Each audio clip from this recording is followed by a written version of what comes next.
So why interview Marshall Harrison? Well, you saw what he just did. It was sick.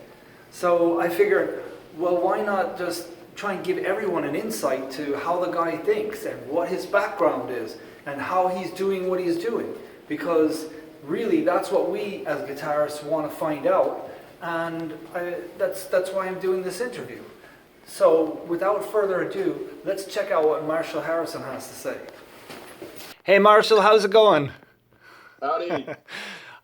So Marshall, a lot of people know about you as being a quote-unquote virtuoso guitarist, and there's a lot of people who don't know anything about you. So I'm going to ask you some questions and just go for it. So when did you start playing guitar? What age? Okay, I started in 1988 after I heard Guns N' Roses, Sweet Child of Mine. Right. Because the extended solo by Slash kind of did it, cinched it for me. And so you just started with guitar lessons right then?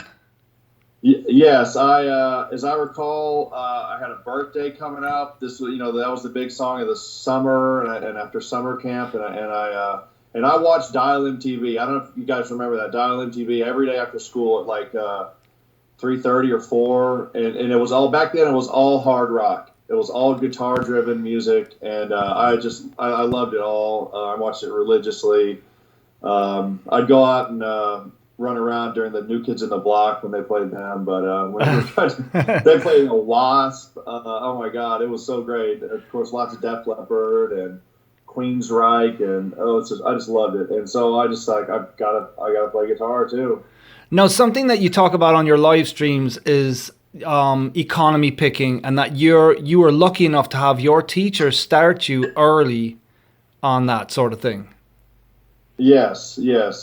Harris was, I think, Lauderdale, as I'm recalling the name, if I'm recalling it correctly. He taught at the local music store in Houston at Rockin' Robin, and he apparently went to GIT past few years before that, and he, I think, either had lessons with Gambale or picked up economy picking somewhere and showed me from day one, and I was like sold instantly. I thought it made so much more sense, and I've tried to extend whatever, any way I could. I tried to look for, and usually in classical music, but also jazz, and try to find extensions where I can use economy picking more. Can you remember having any kind of difficulty learning it in the beginning, or it just kind of came naturally? Yeah, I mean, I remember it all just came naturally. And when things, in order for economy picking to work out, like you have to have the right number of notes per string. And when that didn't happen, I would just by instinct use the Jimmy Bruno form of economy picking, where you just go right to the note. You don't worry about if you're going to do next note is the different one that you did last time. So that really helped, just having that tight sort of picking and not wasting a lot of motion. Kind of like watch Ingve does a great job of that, and so that's what I would do, and it seemed to be effective because I remember I was playing Cliffs of Dover and pretty hard pieces, pretty soon after playing. I mean, wow. Trying to be honest, that's very impressive. And I showed no early music precociousness or preternatural ability. I was just just had a few music lessons. I played the tuba in sixth grade. Played the baritone tuba. So I can hear the influence in your playing. Yeah, a lot of that comes out. Yeah, definitely. So yeah, I just tried to use it wherever I could, and I didn't push it. If I couldn't play it, I would slow it down and gradually work it up with a metronome. Just like Steve Vai would tell you to do. And when you went to GIT, what impression and what influence did that experience have on you as a guitar player? It was so much fun. I just wish it wasn't quite so expensive at the time. But it was just amazing getting a lesson from Scott Henderson or Brett. And I requested Brett Garcet be my teacher because I was really into his legato style back then. I still am. I'm still a big fan. But but yeah, it was just getting to have lessons with the big names, and they're all there. And then even if they aren't your teacher, you still might see them around town. You would go to gigs, and they all play in the area, the Baked Potato, and wherever. And so it was just amazing, just being in that just music intensive environment. It's just wonderful. And after GIT, I know that you went and did your music degree back in Texas, where you're from. Yes. And what was your major? Was your major piano? Yeah. It wasn't a. Or was that was your principal instrument? Yeah. It was my principal instrument, but I wasn't doing a performance degree. I was doing a general music degree, but I still had a requirement to be in the men's chorus. I did a men's chorus concert. There's somebody recorded that. I'm probably in there somewhere. We did a special Valentine's Day concert, and that was hard because the chorus conductor would point to you and have you sing your part, and get the copy off of it. It got kind of tricky. And we were playing singing Benjamin Britten, like real serious works, and it's kind of tricky at times. But I decided I wanted to learn like music. I want to know, what did Rachmaninoff know? What did Chopin know? What did Franz Liszt know? How does their stuff sound so good? And so I was like, I'm not going to learn it in a jazz improv setting. I got to go get the pencil and paper out, get the theory textbook out, and do it. I go to conservatory, because let's face it, if you want to come to terms with real virtuosity, at some point you have to face classical music head on, because that's where the real virtuosos go. A lot of them wind up in jazz and other, rock, but if you're a virtuoso, if you have any kind of musical talent, you're going to be funneled to classical music. And if you got a problem with it, and you want to be a virtuoso, you got to just kind of get over that. Right. I mean, you find a lot of guys also in jazz, to improve their technique. Of course, they go to the classical repertoire and they'll choose a piece, etc. And so, I'm familiar with that. As a matter of fact, I remember looking at classical alto saxophone studies. I cannot remember the name of the composer, but they were impossible. Yeah. I need to find those, actually. So you do something different as a rock guitarist. All of us are used to hearing guys who became neoclassical rock guitarists, Yngwie and all of the imitators. And you did not, even though I've heard you play Yngwie, Yngwie excerpts many, many times, you have gone way further and deeper into the classical repertoire. Can you talk about that just for a moment? Yeah, well, I mean, Yngwie and a lot of his disciples, I'll say, like McAlpine, Paul Gilbert, and all the rest. They were following in that sort of classical, maybe early romantic sort of style, and even some Bach in there. But none of them really comes to terms with Chopin and the real romantic movement. And that's what I wanted to try and transfer to guitar, that kind of idea. And even late romantic, Rachmaninoff, Joseph Marx, and some other guys, Medtner, Scriabin. But that's where I wanted to see, because I went to started to get into Franz Liszt, and the American Liszt Society held a big conference, their big show, and they had they were going to play the entire, because Liszt transcribed the entire Beethoven symphonies, right? Mm-hmm. And so they're going to have a different guy come in during the whole day and play them all together in a row. And I attended that, and it was mind-blowing. It was so awesome. And there was just pieces by Liszt where the virtuosity was just like nothing I've ever heard before. I mean, even Paganini, it was just a whole other level. And I wanted to capture a modicum of that on the guitar, just even an iota, How much did that music push your technique? Well, see, my brother got me a tape of Chopin, and I really liked the Heroic Polonaise. That was the first thing I heard. Then I went and bought a tape of Yevgeny Kissin doing a recital in 1987, and he played some Rachmaninoff. And the Rachmaninoff, the later stuff, I could not make heads or tails of. I swear, it sounded like just notes. I could not get what he was after at all. So, but I had to listen to it more and more times. Then I finally understood. Oh, okay. That's what. Okay, but it took time. It wasn't instantly music to me. But the first book I bought a Chopin Etudes because I knew that's what I started. I heard the number 8 in F major, Opus 10, and I was like, that would be so awesome on guitar. I've got to learn that lick. I don't know how I'm going to do it. And of course, it went out of the range. I would need a 7-string. Luckily, those were coming in fashion and becoming more and more available. But yeah, I just knew that lick. When I heard it, I knew that would work on guitar. That would be so cool. Okay, so you have the book that you actually bought then?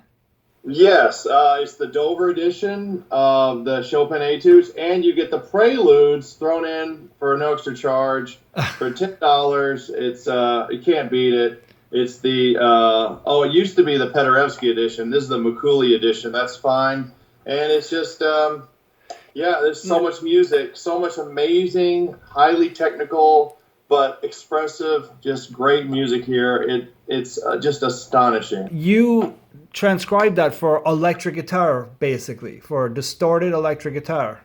Yes. I did the entire Chopin Etudes in the year 2000.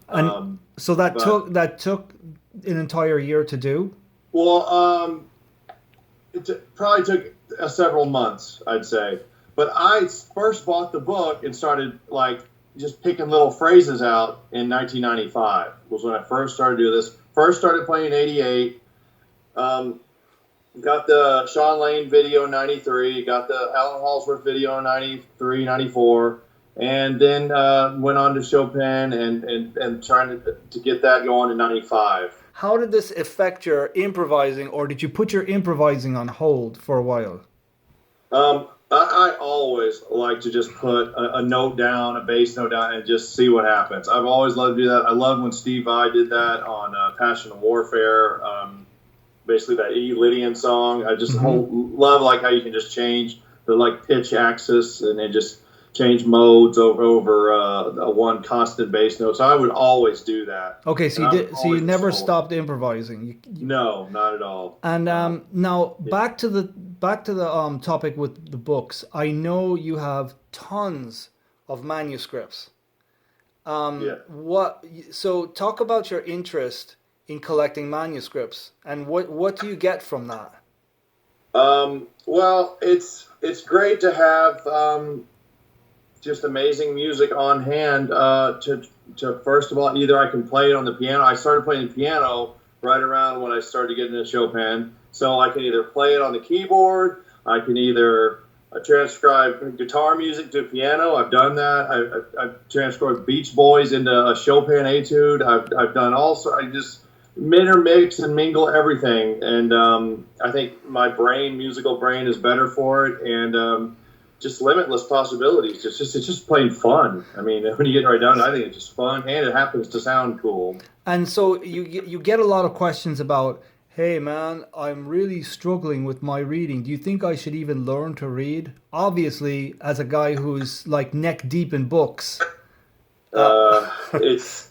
I mean, you don't really know what's going on until you know what the notes are doing, what the harmony's doing, what the voice leading is doing. It's And I'm the kind of guy, I want to know what's going on. It's just critical. It's critical. I mean, you don't have to be, I don't think sight reading is all that important, but eventually it will be, and you can work on that. But just at least knowing what the notes are and where they are on the guitar is really, is so helpful and so enlightening. Now, a lot of times when people watch you play, the first thing they think of is, I'll never be able to do that.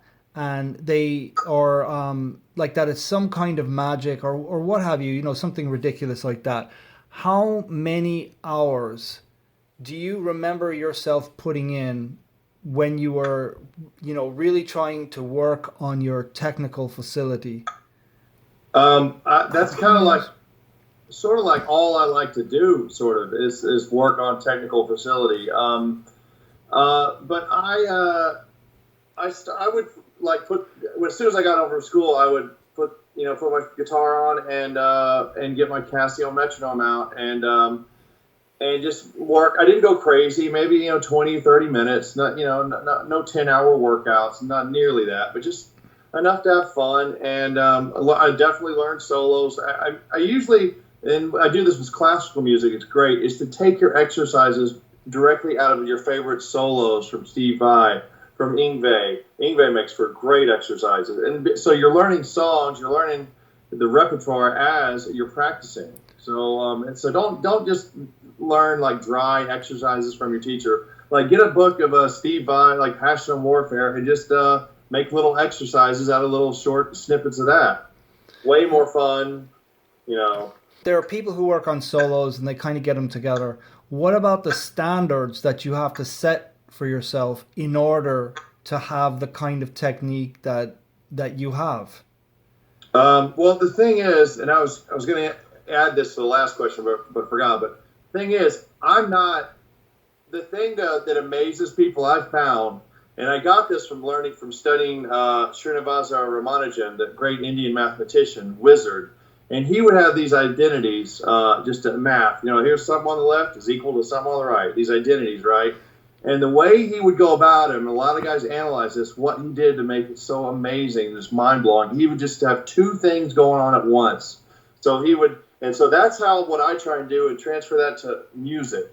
Try and have two different things going on at once. So like, let's say I'm going to do some amazing sweeping thing. Well, I'm also going to try and do like maybe a wide interval too. Just have two things just that will twist people's ears at once, and it usually ends up being pretty mind-blowing. Okay, so let's dial it back from mind-blowing and and let's address how a student who is just trying to get it together, what sort of standards should they set for themselves? Should they never miss a note? Do they practice with the metronome? Like what is the pathway to being able to, this sounds so corny, but what is the pathway to being able to shred?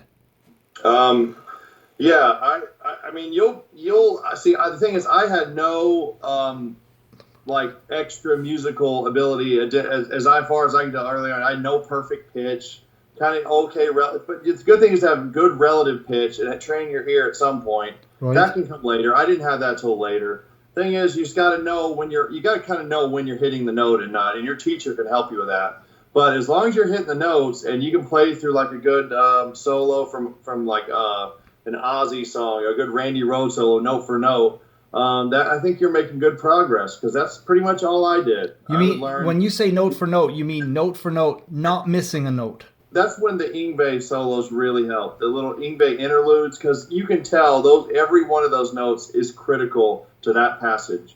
But when you do like a crazy Alex Lifeson, like let's say from what's that song? Free Will? Is that the song? That's the song where Alex. Okay, so in Free Will by Rush, Alex Lifeson goes off. He really starts shredding crazily. Now, you can tell not every one of those notes is critical to that passage work. It's just not that kind of setting. Or like the Living Color, like the solo from Cult of Personality, right, by Reed. Yeah. He's just going for it. Okay, so you can just go for it, kind of emulate what they're doing. But when you're doing an interlude from Yngwie or more classically oriented passage work, every one of those notes has to count. And so that's why they're really great learning tools. So basically, you're recommending to the student to go back to the old stuff, take it easy, have fun with it. Yes. Get the fun factor is a must. Yeah. Getting the solo down note for note, especially the interlude solos, where you can hear, first of all, where you can hear every note, because for example, Cult of Personality, you'd be hard pressed to find every note in there. Yeah, it's like, how are you going to tell, like in the Yngwie stuff, like Johansson brothers would on the keyboard, Jim Johansson would emulate him note for note. So how are you going to tell a keyboard player to emulate you note for note in like the Cult of Personality solo? Right. That would be impossible. So it's kind of that sort of a little more regimented approach, and it gives you a tiny snippet of what it's like to be a classical artist. Because I spent enough time in conservatory, I kind of got a little bit of a feel for it, and very disciplined music making. Now you had this quote that I actually made a soundbite out of, where you said something to the effect of, you want me to play every note right, but then when I do play it right, now I'm robotic. And then when I don't play it right, I suck. That's the eternal complaint with the virtuosi. Any virtuoso from any time period, they've all been complained of as being too robotic, too mechanical. And I don't know why that comes up. I don't know if it's sheer jealousy.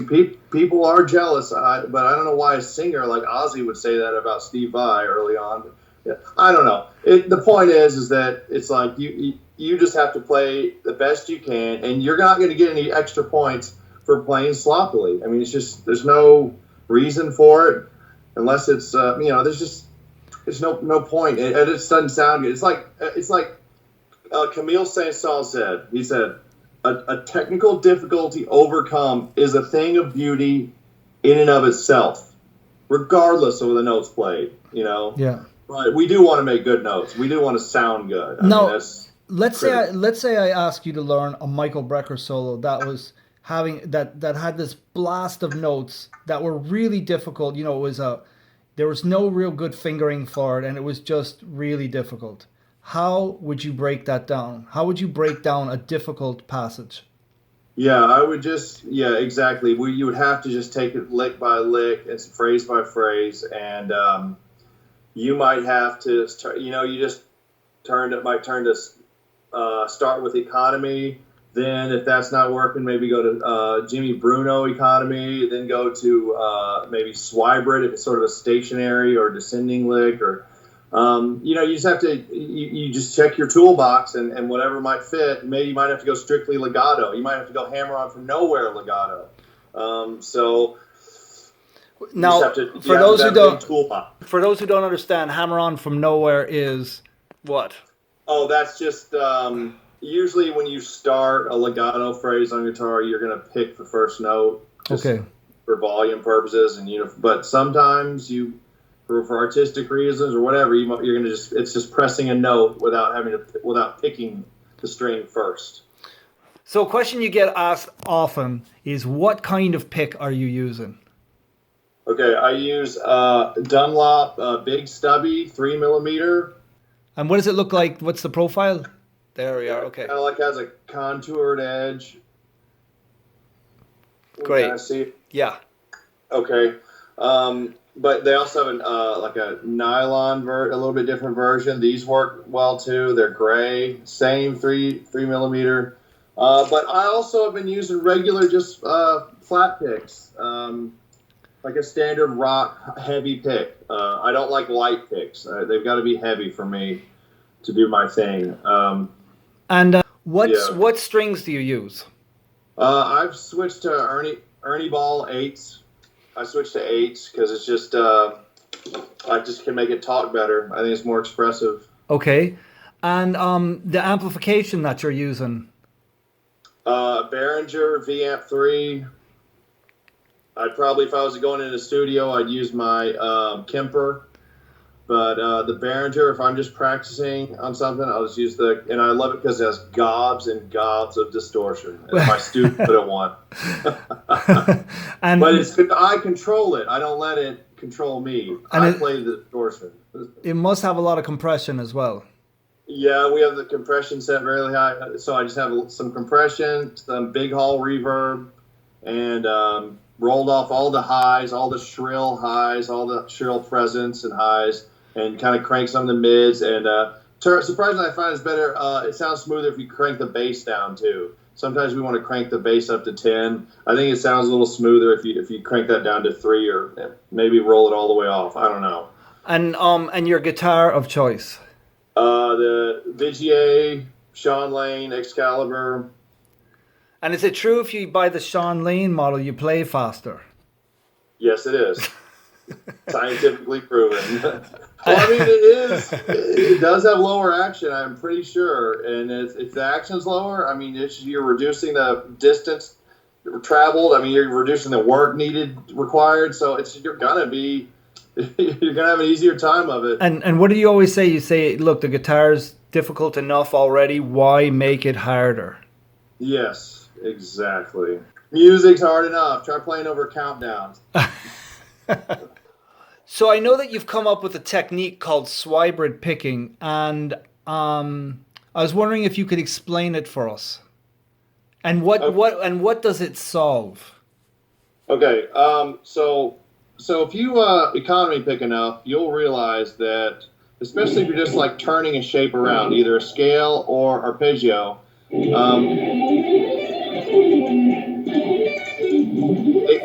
kind of is a different feel. You're kind of floating rhythmically, as Paul Gilbert put it way back in the day, and it's really true. You kind of it's very brief, but if you use Swybrid picking, this thing I kind of just happened on, it eliminates that kind. Okay, so Marshall, can you explain what Swybrid picking is and how you came up with that term? Okay, well, Swybrid picking, just the name came from combining sweeping with hybrid picking. Okay, so it's like trying to do them both, not really at the same time, but just like in conjunction for a specific goal. Okay, so like if I'm gonna do the Paul Gilbert,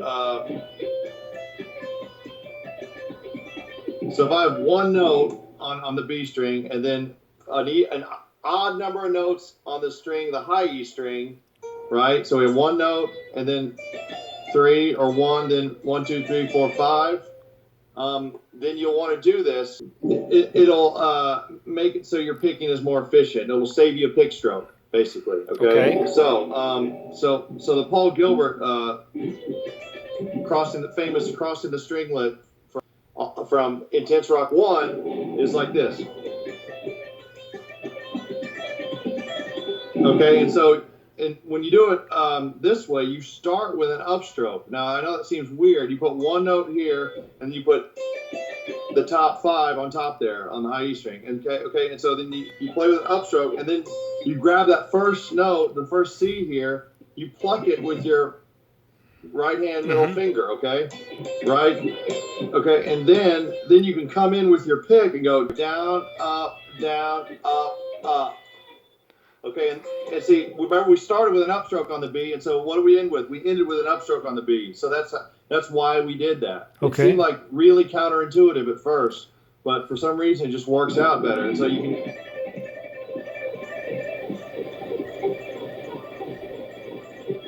can get some really good speed going there with like really little effort. So it came from the Crossroads section, with the arpeggio section from the film Crossroads with Steve Vai, and so you have 1, 2, 3, 1. So you have an odd number of notes next to 1, right? So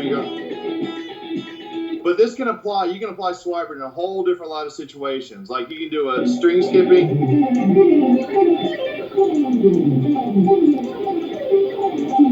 It makes it really easy to string skip for 6s. You can apply in a whole different lot of situations. That's just where it came from. It came from trying to play this.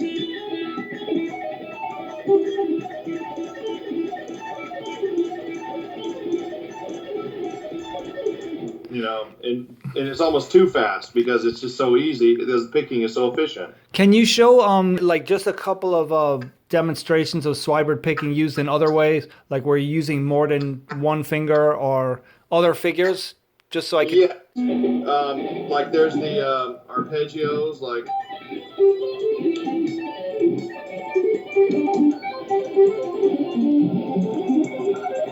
You can apply it to like a whole tone scale, like.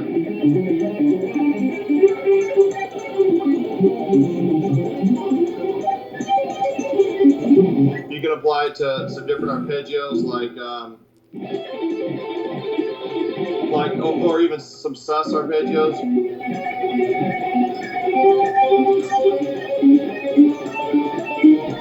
Now, can you slow just for the viewers? Can you slow that down? Okay, so that one is going to go. I like to start with an upstroke and and then so it's like a banjo roll. Okay. And Danny Gadden talked about these in his instructional videos, and they're really important. So instead of just sweeping down like this, see, we would have an odd number of notes on top, and our pick would be out of position to come back down again for the descent. So the thing is, you want to do is you're going to go upstroke, and look, we're just at the 12th fret. We're just going to go D, A, D, A.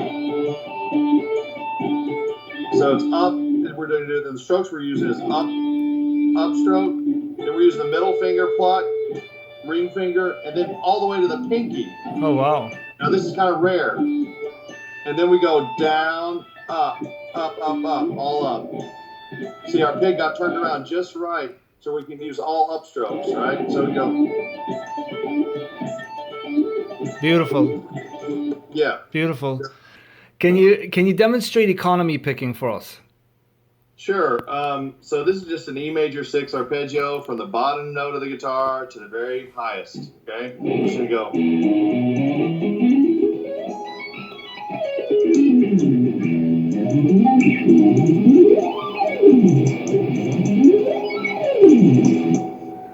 Voila. And how about that diminished thing? Remember those diminished chords? Like it was two. Yeah. Let's see. Oh yeah. Okay. So you go like.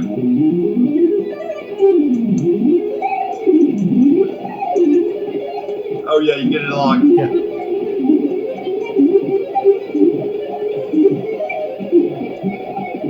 You can get all sorts of diminished 7. Okay. Crazy lips. Madness. Okay. So thanks for playing that stuff for us. And I know you give lessons, which I highly recommend for anybody who's interested in learning this methodology, which I think applies to myself, which I'm not a shredder, but I play, I guess, fusion music and I play jazz and rock and that sort of thing. And it works great. And I'm using a thumb pick. So that should, which is another story in itself. And you have transcription books available, which is a fantastic way for students to learn. As a matter of fact, if they pair up the transcription books with lessons, is probably the ultimate, because they can get their questions answered immediately. And what about your record? Well, that's called Transcendental Executioner, and it should be on iTunes and Amazon and via the web, and just, Now, of course, people are going to be wondering, okay, so here's this shredder guy who does live streams and the whole album is clean. Yeah. How did that happen? I wanted it to be crystal clear. I really thought it would sound better, and I knew I could do it with my economy picking, just like Frank and Bali does.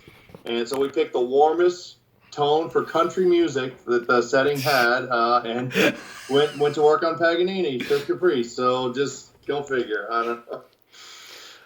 And I have an older album called Presto Digitation, and that should be on CD Baby or iTunes. I'm not sure. No, I'm going to ask you to pick your guitar up again, because you have a way of playing legato. Now I know that you explained to me that this works if you're playing with gain. You need some drive on your sound. If you're doing it clean, it's a different story altogether. You do need to do pull-offs. But when you're using gain, explain what that is, what that looks like. Okay, so all hammers is really just that, and I don't know why people feel they have to pull off. You do not. You can try. See, I wanted the feel of. I wanted that kind of feel and sound in my legato for one-handed playing. So I would go like.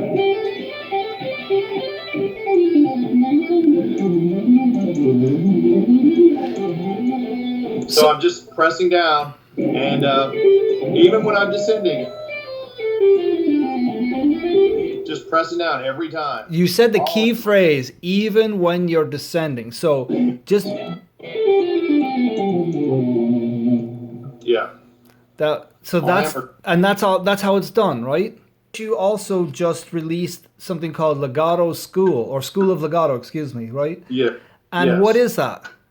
Okay, well, we took the most common exercises for beginning piano students, and and just and retranscribed them for guitar with in tablature, with all the pick strokes delineated for the first 10. I figure you can take it from there once you get the feel for it.